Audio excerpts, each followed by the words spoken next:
Hello friends, मैं आपका अपना साथी धर्मेंद्र सिंह स्वागत करता हूं आल इलेक्ट्रॉनिक सर्किट रिपेयरिंग पर। तो चलिए गाइस, आज का वीडियो शुरू करते हैं। फ्रेंड्स, सबसे पहले मैं अपने सभी फ्रेंड्स को हैप्पी दिवाली बोलना चाहूँगा। तो फ्रेंड्स, आप मुझे कमेंट करके ज़रूर बताएं कि इस वर्ष की दिवाली कैसी रही।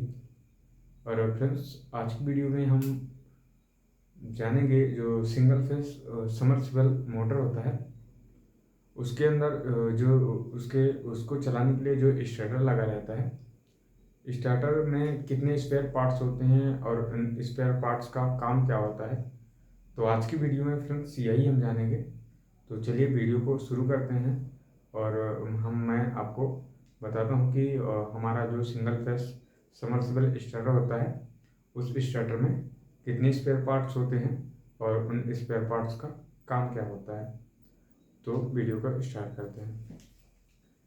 फ्रेंड्स, जैसा कि आप देख पा रहे होंगे कि सिंगल फेस स्टार्टर में हमारा जो स्पेयर पार्ट्स होता है, फर्स्ट हमारा कॉन्टैक्टर होता है, कॉन्टैक्टर। फ्रेंड्स, दूसरा हमारा वोल्ट मीटर होता है। और तीसरा फ्रेंड्स हमारा कनेक्शन प्लेट होता है। और चौथा फ्रेंड्स हमारा रीसेट बटन होता है। फ्रेंड्स, पांचवा हमारा जो होता है एमसीबी होता है। और फ्रेंड्स, छठा जो होता है हमारा रिले होता है। सातवां जो होता है फ्रेंड्स हमारा रेड स्विच होता है। और फ्रेंड्स, आठवां जो होता है हमारा ग्रीन स्विच होता है। नवा जो फ्रेंड्स हमारा स्पेयर होता है वो हमारा एम्पियर मीटर होता है। और फ्रेंड्स, 10वां जो होता है पुश बटन होता है। और फ्रेंड्स, जो 11वां होता है वो हमारा कैपेसिटर होता है। और फ्रेंड्स, जो 12वां होता है हमारा वायर होता है। और फ्रेंड्स, जो हमारा 13वां होता है वो बॉक्स होता है। तो फ्रेंड्स, आज हम इसको स्टेप बाय स्टेप देखेंगे कि हर एक स्पेयर पार्ट्स का काम क्या होता है। तो हम एक नंबर से स्टार्ट करते हैं और बताते हैं कि इस स्पेयर पार्ट्स का काम क्या होता है। तो फ्रेंड्स, जैसा कि आप देख पा रहे हैं कॉन्टैक्टर कॉन्टैक्टर हमारा इस तरह का होता है। मैं आपको बना दूं। तो फ्रेंड्स, जैसा कि आपको नाम से ही पता चल जाता होगा, कॉन्टैक्टर कॉन्टैक्टर करता क्या है कि हमारी जो एक साइड जो इनपुट सप्लाई होती है इन, और इधर आउट होती है।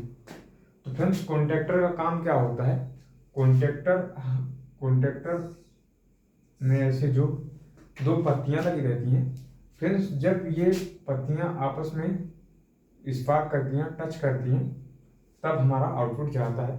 तो फ्रेंड्स, कॉन्टैक्टर का काम क्या होता है, कॉन्टैक्टर के पीछे हमारा एक मैग्नेट कॉइल लगा रहता है, जो कि ऐसा होता है। फ्रेंड्स, मैग्नेट कॉइल होता है, इसके अंदर वाइंडिंग रहती है कॉपर की। और फ्रेंड्स, हमारा न्यूट्रल और फेस, इसकी एफिशिएंसी 220 वोल्टेज होती है। 220 वोल्टेज में ये कॉइल रन करती है। फ्रेंड्स, होता क्या है, जब हमारे कॉन्टैक्टर में हम सप्लाई देते हैं, कोई भी कॉन्टैक्टर हो, अगर हम कॉन्टैक्टर की मैग्नेट पे सप्लाई देते हैं, तो हमारा जो कॉन्टैक्टर होता है, जो ये हमारी पत्तियां लगी रहती हैं मेटल की, ये फ्रेंड्स हमारा जो इनपुट सप्लाई इधर 220 होता है। और फ्रेंड्स, इधर 220 सप्लाई होता है। फ्रेंड्स, ये जो दोनों पत्तियां होती हैं फ्रेंड्स, ये हमारा न्यूट्रल हो गया और ये हमारा फेज हो गया। 220 सप्लाई सिंगल फेज की हो गई। फ्रेंड्स, हम इसमें जैसे ही वोल्टेज देते हैं तो इसमें जो कोर लगी रहती है फ्रेंड्स, ये कोर लोहे की कोर लगी रहती है। जो लोहे की कोर आपस में इसको खींचती है, मैग्नेट कॉइल अपनी ओर खींचती है। तब ये कॉन्टेक्ट करता क्या है कि ये जो हमारा मेटल की पत्ती लगी है, ये आपस में इसको जोड़ देता है। और फ्रेंड्स, ये वाला भी इसको जोड़ देता है। तो फ्रेंड्स, हमारा जो 220 वोल्टेज इन होता है इधर, ये हमारा कॉन्टेक्ट होने के बाद इधर 220 वोल्टेज आउट होने लगता है। तो फ्रेंड्स, आशा करता हूँ कि आपको कॉन्टैक्टर पूरी तरह से समझ में आ गया हो। अगर नहीं आता तो आप मुझे कमेंट करके बता सकते हैं, मैं दोबारा से वीडियो बना लूँगा। तो फ्रेंड्स, आगे बढ़ते हैं।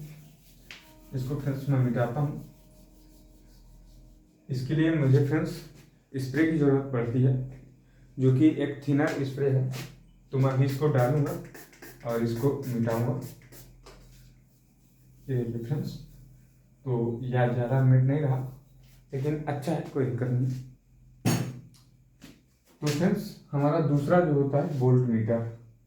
फ्रेंड्स हमने कॉन्टेक्टर को समझ लिया, और फ्रेंड्स हम वोल्ट मीटर को समझेंगे।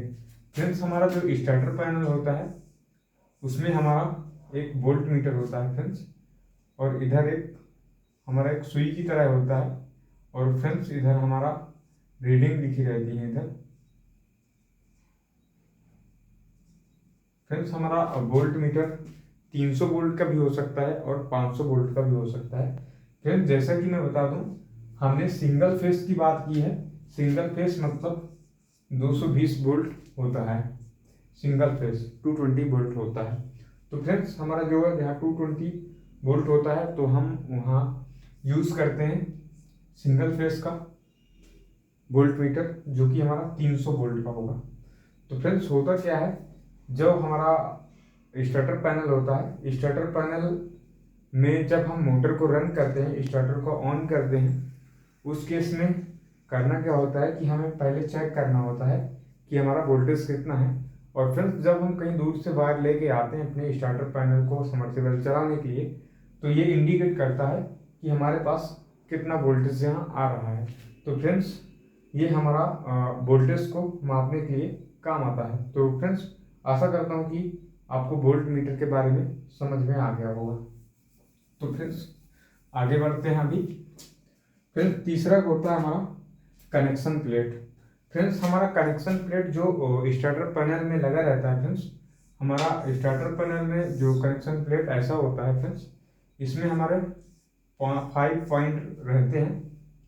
मेरे 5 पॉइंट हो गए फ्रेंड्स। ज़्यादातर सिंगल फेस में इतने ही रहते हैं फ्रेंड्स। हमारा जो इधर न्यूट्रल रहता है और इधर फेस रहता है, और फ्रेंड्स इधर आर वाई बी। फ्रेंड्स हमारा इधर मोटर की तार रहती हैं और इधर हमारा सप्लाई रहता है।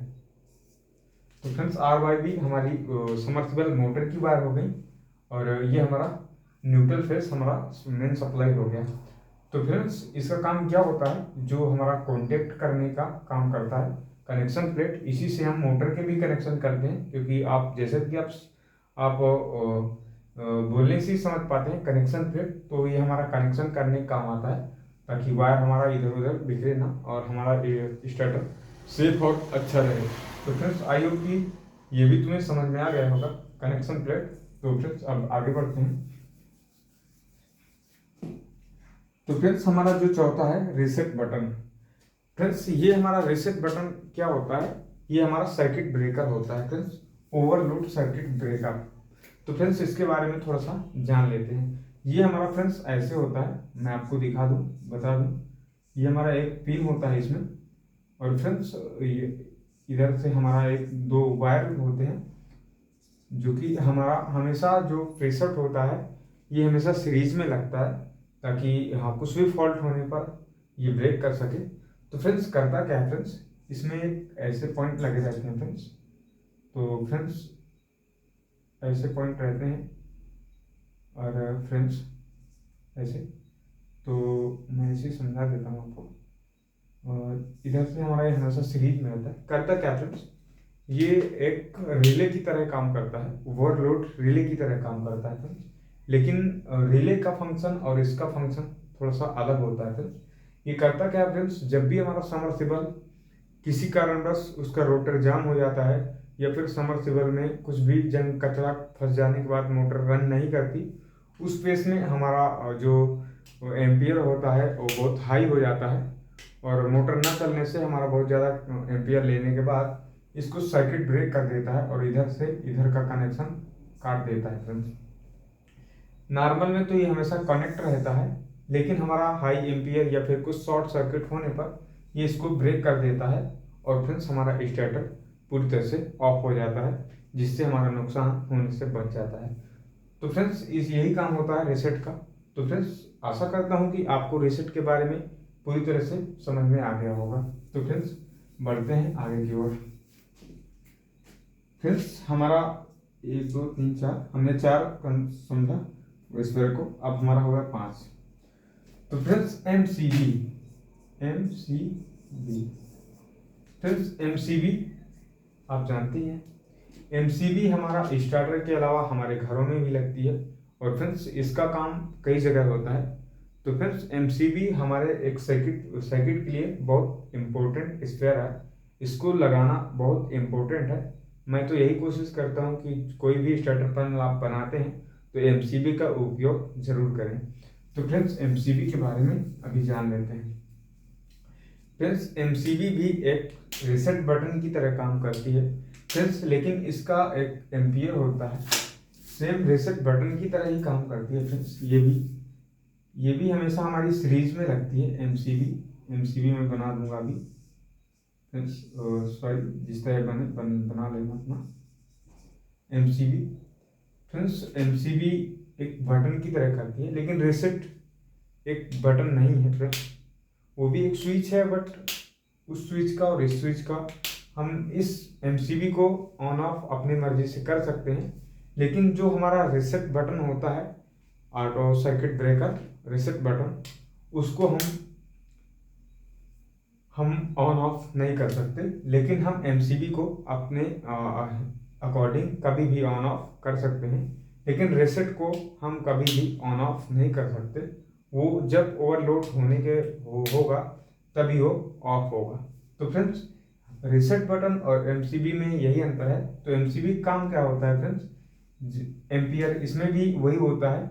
हमने हमारा जो समर्सिबल मोटर है, यदि 10 एम्पियर करंट लेता है और फ्रेंड्स 10 एम्पियर करंट लेता है, तो फ्रेंड्स हम यहाँ एमसीबी लगा देंगे 16 एम्पियर की।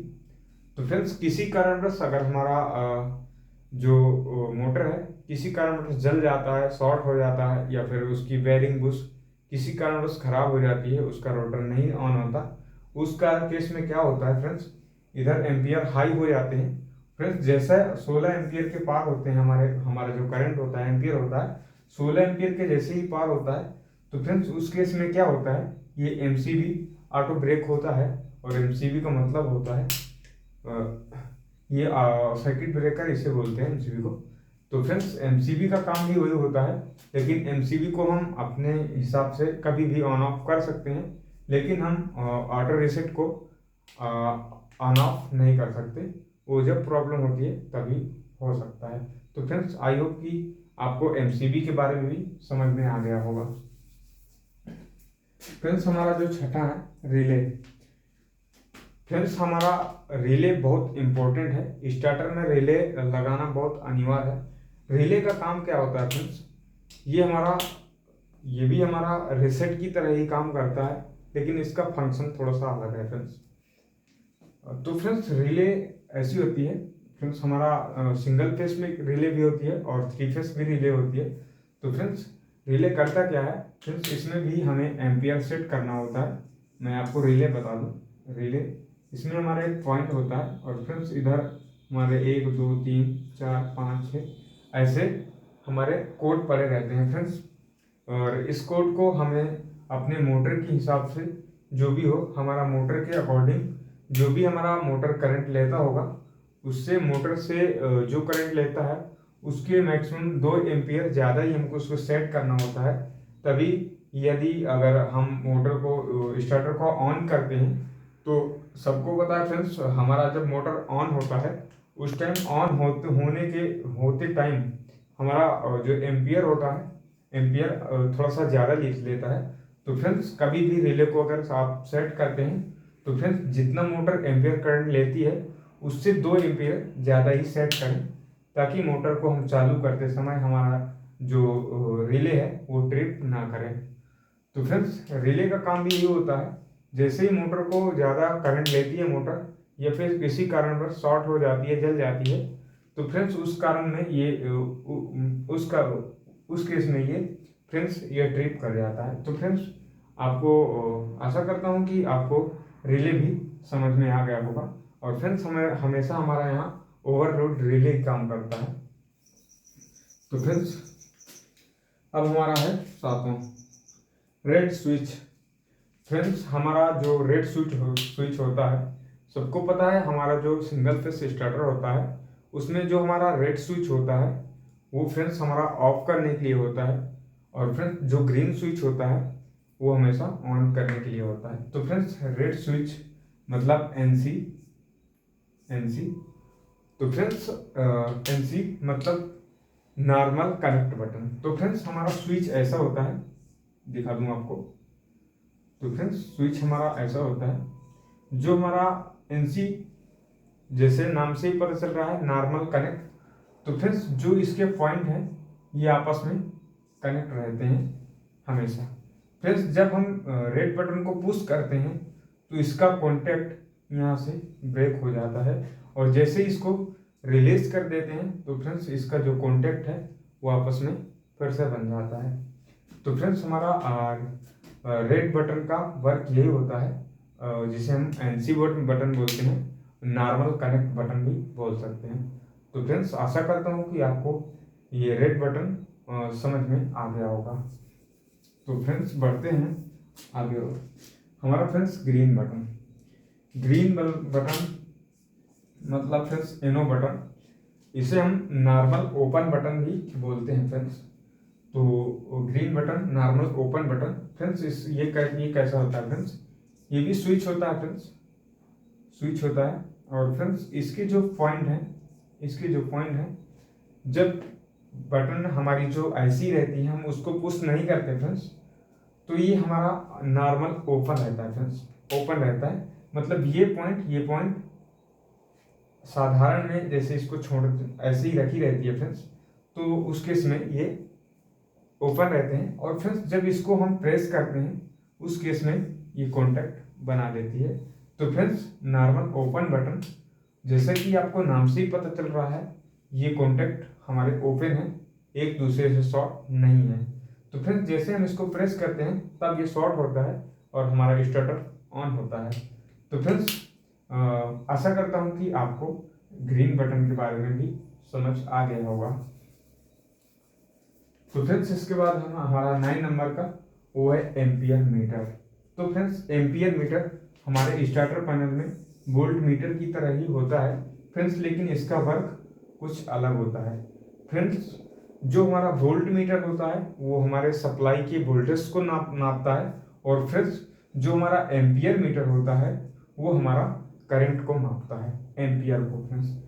एम्पियर मीटर का काम क्या होता है, ये हमें लोड बताता है कि हमारी मोटर इस समय कितने लोड पर चल रही है और ये हमारा कितना करंट को कंज्यूम कर रही है। तो फ्रेंड्स एम्पियर मीटर का काम होता है आपको लोड को बताता है, और फ्रेंड्स आप लोग कितना बिजली खर्च करते हैं वो आपको इंडिकेट करता रहता है कि हमारा जब मोटर चलता है तो ये हमारा कितना एम्पियर करंट लेता है। तो फ्रेंड्स आई होप कि आशा करता हूँ ये भी फ्रेंड्स इसमें एक सुई होती है, और ये भी हमारा 30 एम्पियर और 50 एम्पियर तक का होता है। तो फिर सिंगल फेस में मैक्सिमम 30 एम्पियर का होता है, किसी किसी में 50 एम्पियर का भी लगा रहता है। तो फ्रेंड्स आशा करता हूँ कि आपको एम्पियर मीटर भी समझ में आ गया होगा। तो बढ़ते हैं आगे और तो फ्रेंड्स इसके बाद हमारा 10 नंबर का जो है पुश बटन। फ्रेंड्स हमारा जो स्टार्टर पैनल होता है सिंगल फेस, उसमें एक पुश बटन होती है, पुश बटन होती है फ्रेंड्स। इसमें भी फ्रेंड्स ये हमारा पुश बटन में हमेशा हमारा जो ये 2 पॉइंट है, साधारण में जब इसको प्रेस नहीं करते हम उस केस में इसके पॉइंट ओपन रहते हैं, और फ्रेंड्स जैसे हम इसको पुश करते हैं तो फ्रेंड्स ये आपस में कॉन्टैक्ट ज्वाइंट हो जाते हैं और आगे वोल्टेज को देते हैं। तो फ्रेंड्स जनरली ये काम क्या करती है फ्रेंड्स, जो हमारा वोल्ट मीटर लगा रहता है फ्रेंड्स, वोल्ट मीटर, अगर वोल्ट मीटर में हमारा कंटिन्यू वोल्टेज 220 जाता रहा उस केस में हमारा वोल्ट मीटर खराब हो जाता है, जल जाता है, बर्न हो जाता है। तो फ्रेंड्स उसके लिए हम इसका इस्तेमाल करते हैं, ताकि हम जब स्टार्टर को ऑन करते हैं, ऑन करते समय इसको पुश करके हम चेक कर सकें कि हमारा वोल्टेज कितना है, और जैसे हम इसको रिलीज करते हैं तब यहाँ से इसका कॉन्टैक्ट हट जाता है, और फ्रेंड्स हमारा चेक होकर के आगा और हम वोल्टेज को देख लेते हैं, और देखने के बाद हम जो स्टार्टर है उसको ऑन कर देते हैं। आई होप फ्रेंड्स कि आपको पुश बटन के बारे में भी समझ में आ गया होगा। तो फ्रेंड्स आगे बढ़ते हैं। तो फ्रेंड्स हमारा 11 नंबर में है कैपेसिटर। फ्रेंड्स हमारा कैपेसिटर जो समरसेबल स्टार्टर में है वो मोटर के अकॉर्डिंग ही लगता है। और कैपेसिटर हमारा 25 और 50 और 36 माइक्रोफैराड के कैपेसिटर होते हैं फ्रेंड्स। और हमारे जो स्टार्टर पैनल में कैपेसिटर यूज होते हैं वो दो प्रकार के कैपेसिटर यूज होते हैं, एक रनिंग कैपेसिटर और एक स्टार्टिंग कैपेसिटर। तो फ्रेंड्स हमारा जो स्टार्टर पैनल होता है, जो हमारा छोटी मोटर होती हैं जो हमारा आसानी से उड़ जाती हैं और चलने लगती हैं फ्रेंड्स, लगभग 1.5 HP तक की मोटर हमारी लगभग जो ऑयल फील्ड मोटर रहते होती हैं उसमें फ्रेंड्स हमें जो स्टार्ट कैपेसिटर होता है स्टार्टिंग के लिए जो 150 200 या फिर 200 250 होता है वो हमारा स्टार्ट कैपेसिटर होता है। और फ्रेंड्स हमारा जो 36 50 और 60 जो भी कैपेसिटर आते हैं वो हमारा रनिंग कैपेसिटर होता है। तो फ्रेंड्स इस चीज़ का आप जरूर ध्यान रखिए, हमारा हमेशा जो स्टार्टिंग कैपेसिटर होता है वो बहुत ज़्यादा MFD का होता है। तो फ्रेंड्स इस चीज़ का जरूर ध्यान। आई होप फ्रेंड्स ये आपको कैपेसिटर के बारे में समझ में आ गया होगा। तो फ्रेंड्स हम अपना जो 12 नंबर का है जिसको देखेंगे। तो फ्रेंड्स ये है वायर। तो वायर फ्रेंड्स आप अच्छे से जानते हैं क्योंकि इसे मुझे बताने की ज़रूरत नहीं है, लेकिन फिर भी बता दूँ फ्रेंड्स, वायर हमारी जो होती है वायर वो हमेशा ये जो एसेसरीज हैं इसको पूरे में पावर सप्लाई देने के लिए और आपस में कॉन्टेक्ट बनाने के लिए वायर होती है। तो फ्रेंड्स आई होप कि आप वायर के बारे में समझ गए होंगे। तो फ्रेंड्स हमारा जो 13 है ये हमारा जो बॉक्स, फ्रेंड्स आप बॉक्स को भी जानते होंगे, बॉक्स ऐसा होता है फ्रेंड्स। और बॉक्स में हमारी इधर कॉन्टेक्टर, इधर कनेक्शन प्लेट, इधर एम्पियर मीटर, इधर वोल्ट मीटर, इधर MCB और फ्रेंड्स इधर पुश बटन, सारी चीज़ें बॉक्स के अंदर ही लगी रहती हैं। वायर और जितने भी स्पेयर पार्ट्स हैं फ्रेंड्स ये हमारा बॉक्स के अंदर ही लगे रहते हैं। तो फ्रेंड्स बॉक्स का भी यही काम होता है। तो फ्रेंड्स आई होप की आशा करता हूँ कि आज की वीडियो में आप लोगों को मैंने सारा कुछ बता दिया है। और फ्रेंड्स आप मुझे कमेंट करके बताइए कि अभी मुझे आगे कौन सी वीडियो बनाना चाहिए। तो फ्रेंड्स आपको मैं जैसा कि बता दूं कि ये मेरी फर्स्ट पहला पार्ट है। और फ्रेंड्स स्टार्टर पैनल के लिए मैक्सिमम मैं 3 पार्ट बनाऊंगा फ्रेंड्स। इसके बाद मैं आपको ये जो एसेसरीज हैं इनको मैं प्रैक्टिकल आपको दिखाऊंगा कि ये कैसे वर्क करती हैं और इनका काम क्या होता है। वैसे भी आपको बता दिया हूँ, लेकिन प्रैक्टिकल जब करेंगे उस दिन भी आपको मैं ये ज़रूर बताऊंगा कि ये कैसे काम करती हैं फ्रेंड्स। और जो हमारा तीसरा पार्ट रहेगा फ्रेंड्स, और इसको सारा को कनेक्शन करेंगे और इसका सर्किट डायग्राम आपको दूंगा और पूरी तरह से इसको कनेक्ट करके और रन करके देखेंगे कि हमारा स्टार्टर पैनल कैसे काम करता है और कैसे वर्क करता है। तो फ्रेंड्स आज की वीडियो में बस इतना ही। तब तक के लिए मेरे चैनल को लाइक करें, शेयर करें, कमेंट करें और सब्सक्राइब जरूर कर लें ताकि इसी तरह की आपकी नॉलेजफुल वीडियो मिलती रहे। तो फ्रेंड्स आज के लिए बस इतना ही, मिलता हूँ आपसे नेक्स्ट वीडियो में। तो बाय दोस्तों।